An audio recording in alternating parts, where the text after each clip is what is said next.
নমস্কার বন্ধুরা, কি করছেন আপনারা?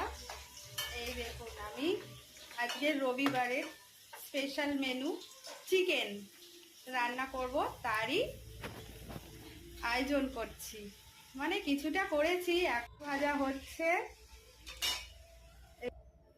নমস্কার বন্ধুরা, এটা হচ্ছে গতকালের রেসিপি ছিল, দুপুরবেলার জন্য করেছিলাম।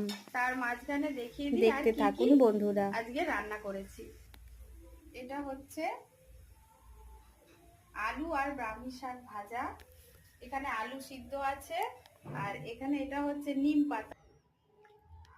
এই যে মশলা দিয়ে দিয়েছি, আদা রসুন পেস্ট আর নুন হলুদ লঙ্কার গুঁড়ো দিয়ে ভালো করে কষিয়ে নেব। নিলে আমার চিকেনের রেসিপি কমপ্লিট। মোটামুটি কষিয়ে নিয়ে আলুগুলোও কষিয়ে নিয়ে জল দিয়ে দেবো। তো মোটামুটি আপনারাও এরকমই চিকেন করেন, আমিও জানি। যদি ভিডিওটি ভালো লাগে প্লিজ একটা লাইক কমেন্ট করে যাবেন। আর ভিডিওটা আজ এই পর্যন্তই, দেখা হচ্ছে আবার নতুন কোনো ভিডিওতে। সবাই ভালো থাকবেন, সুস্থ থাকবেন, সবাইকে ভালো রাখবেন। টাটা।